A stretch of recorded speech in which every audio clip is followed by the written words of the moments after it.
Três personagens que entraram de cheio na história do nascimento do menino Jesus. Afinal, quem foram os tais reis magos citados na Bíblia? No Brasil, a tradição da folia de reis tem significados especiais. E o presépio? O que eles têm a nos revelar? Alguns podem falar muito mais do que você imagina. Confira. Estava escrito: todos os reis da terra hão de adorá-lo, hão de servi-lo todas as nações. Os primeiros peregrinos devotos do menino Jesus foram os reis do Oriente. Melquior partiu de Ur, terra dos caldeus. Gaspar, de uma distante região montanhosa, perto do mar Cáspio. Baltazar teria vindo do Golfo Pérsico, na Arábia Feliz. Mas os reis magos não eram, de fato, magos. Magos no sentido de sábios. Eram sábios, por quê? Porque eles tinham conhecimento de astronomia, da época, né? Porque a gente sabe que a astronomia começou a ser estudada, talvez 2, 3 mil anos antes de Cristo, já no Egito, com Ptolomeu e etc. Então, e eles já eram do ano zero, vamos dizer. Então, eles tinham conhecimentos, né? Então, era mago no sentido de sábios, né? Não no sentido, assim, de fazedores de magia, né? Os reis de Tarsis e das ilhas lhe trarão presentes. Os reis da Arábia e de Sabá hão de pagar a ele o seu tributo. E assim ocorreu. Traigo ouro. Melquior deu ao menino Jesus ouro, na antiguidade, presente reservado aos reis. Incienso. Gaspar ofereceu incenso, tributo dedicado somente aos sacerdotes. Símbolo da oração que chega à divindade. Traigo mirra. Por fim, a mirra, ofertada por Baltazar. Seu sacrifício. Na época era usada para sepultamento. Ele, o Filho de Deus, veio para nos salvar. E tinha que passar pela morte. Então, no símbolo da mirra, já está anunciado aquilo que o velho Simeão vai dizer para Maria quando levou o menino para o templo. Né? Será uma espada no seu coração e vai ser a salvação de muitos, mas também a perdição de muitos. No Brasil, a visita dos reis ao menino Deus ganhou músicas e adereços coloridos, folia de reis. Os grupos de devotos são variados. Todo dia 6 de janeiro, data em que o presépio e a árvore de Natal são desfeitos, eles visitam a casa dos fiéis. O ritual começa no recebimento da bandeira. Depois, os foliões se colocam ao redor do presépio e cantam músicas de adoração. A tradição veio da Europa. Eles têm informações que vêm na tradição, que já foi escrito, mas eles inventam. Eles não é um teatro, mas é uma representação. Toda a companhia tem um embaixador. Ele responde pelo grupo, pela bandeira e tem também sua própria característica. Seu Jaime, por exemplo, herdou a devoção do pai. O grupo existe há 16 anos. Muita gente já passou por ali. Eu já perdi mais de 20 folião. Já morreu mais de 20 folião. E todo ano o grupo... Todo renova. Vai renovando, vai renovando. As influências vêm da cultura de cada região. Essa companhia introduziu o toque do berrante, instrumento usado pelos tropeiros e adotado pelo sertanejo. Já se passaram 20 anos da folia de seu Antônio, desde que surgiu na igreja a ideia de criar um grupo. Desde pequeno eu gosto de folia, né? De reis, essas coisas. E aí o padre de Santana, que era o padre Zé Vieira, ele pediu para mim fazer uma folia de reis para cantar nas missas.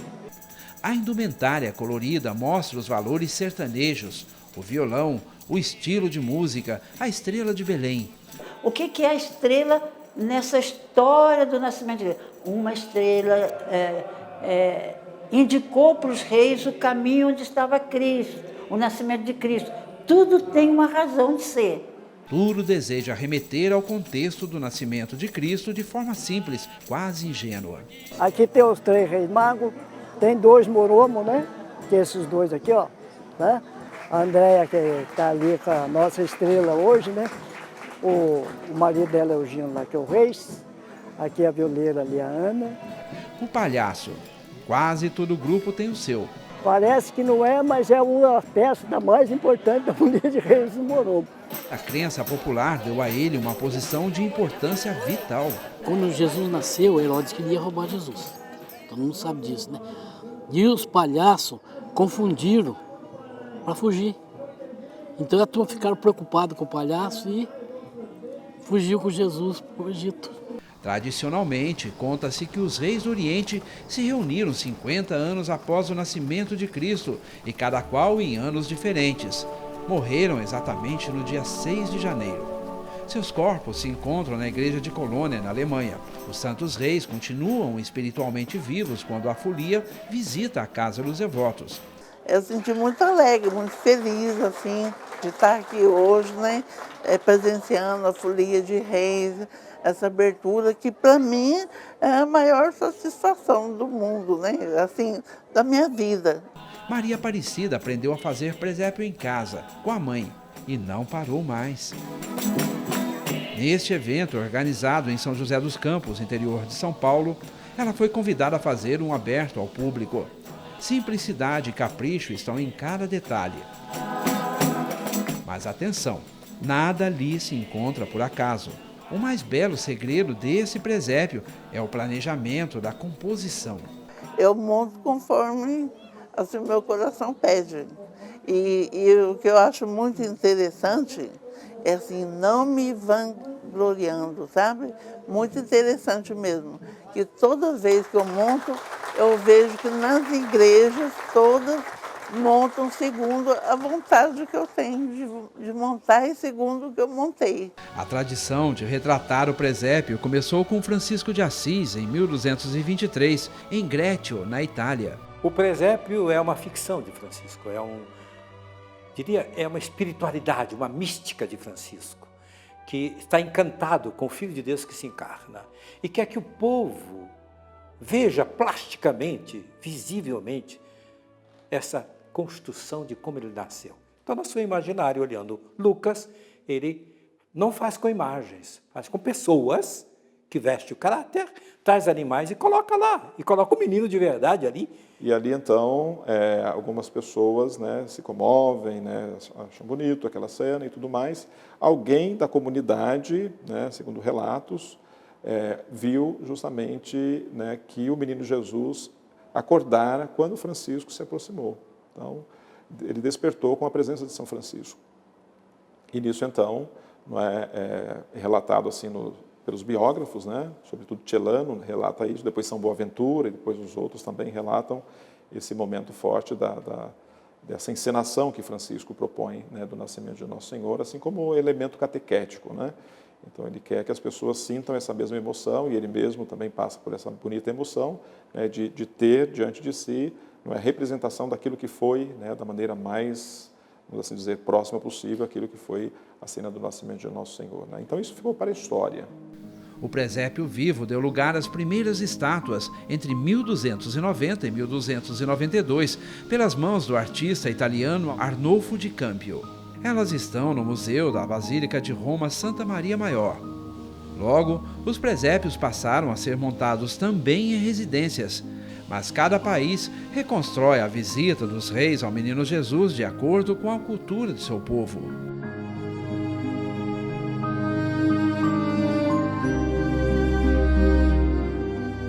Os presépios que nós temos aqui são de várias regiões do Brasil e também, né, do mundo, né, várias nacionalidades. Eles sempre trazem à tona, vamos assim dizer, um momento, né, daquela civilização, daquele povo, daquela região, no caso do Brasil, daquela região do Brasil, né, as características próprias do povo, né. Então, muitos semblantes, às vezes com um certo sofrimento e etc., né, mas, assim, sempre o Menino Jesus ele está em destaque, né, ou seja, ele está, vamos assim dizer, ele compõe o centro da cena. Na representação do presépio de São Francisco de Assis, a criança teria sido encontrada num local igual a esse, numa manjedoura, que servia de local para os animais dormirem. A criança foi colocada dentro de, aqui no Brasil chamamos de coxo, um recipiente de madeira que serve para dar alimento aos animais. Na época, foram colocadas palhas para aquecer o corpo do bebê. No entanto, a representação do presépio de Francisco pode não ser tão real. Talvez os reis magos não tivessem chegado a tempo de ver o bebê recém-nascido. Mesmo assim, a imagem dos reis diante da manjedoura passou a representar a alma do Natal. O sim de Maria conduziu cristãos a um sentimento positivo de amor e de esperança na humanidade. No pequeno galpão paroquial da Igreja Matriz de Guararema, interior de São Paulo, Padre Valdenilson conclui com orgulho um trabalho iniciado há quase 90 dias. Presépios que retratam o fenômeno migratório em algumas partes do mundo e do tempo. A fuga da Sagrada Família de Belém para o Egito, por exemplo. José recebeu a ordem de levar Maria e Jesus, para uma terra distante, mas, no entanto, uma terra segura. Daí que ele foi um imigrante, foi um forasteiro, saiu da sua pátria, da sua terra, fez um caminho doloroso, um caminho longo no deserto, buscando segurança numa terra estrangeira. A separação de famílias que migraram da Coreia do Norte para a Coreia do Sul durante a Segunda Guerra Mundial. A questão do Kim Jong-un, que a gente sempre vê na televisão, as ameaças terroristas, as guerras. A tentativa de cruzar a fronteira do México com os Estados Unidos em busca do sonho americano. A forte migração dos vizinhos venezuelanos para o Brasil. A temível fuga de africanos para a Europa pelo mar. O presépio foi montado num barco. Diversas caravanas que se arriscam pelo mar Mediterrâneo, e uma dessas embarcações colocamos também a família de Nazaré. Então, para que as pessoas olhassem e fizessem paralelo daquele momento em que Jesus também ele foi levado para o Egito. Então, Jesus caminha com esse povo. Então é isso, que Deus não abandona o ser humano. Por fim, a realidade síria, uma cidade vazia, sob escombros de bombardeios. As pessoas vão se perguntar, para onde esse povo foi? Ou seja, é muito comum até as crianças perguntarem, pai, mas cadê, o que está acontecendo, o que é essa maquete? E os pais falam, olha, é um cenário de guerra em que as pessoas foram embora, as pessoas sumiram, perdendo suas casas e foram buscar refúgio em países vizinhos. Os presépios têm muito a ensinar sobre os duros conflitos de nossa civilização. Até mesmo nessa maquete do continente africano, o menino perguntou, pai, mas por que estão indo para lá? O pai dizia, filho, porque aqui é uma realidade pobre. Aqui eles não têm comida, aqui eles estão passando fome, então eles estão buscando agora um país melhor. Então daí que estão fugindo para esse lado de cá, para o continente europeu. Então também tornou-se uma catequese, você introduz as crianças para que elas tenham conhecimento dessa realidade social. Ao contrário do primeiro presépio de Francisco, o presépio vivo dos tempos modernos mostra uma outra realidade. O medo, a morte, a dor, a perseguição e as injustiças sociais como um motivo para a fuga de milhões e milhões de pessoas ao longo de milênios. Migrantes continuam a navegar por socorro, caminham milhares de quilômetros se preciso, transpõem os mais altos muros que separam a esperança e ódio. Parece que a história, na sua condição cíclica, repete os mesmos erros, quando na verdade o presépio quer ser justamente essa representação daquilo que é a ternura de Deus, a presença de Deus no meio dessa humanidade dilacerada.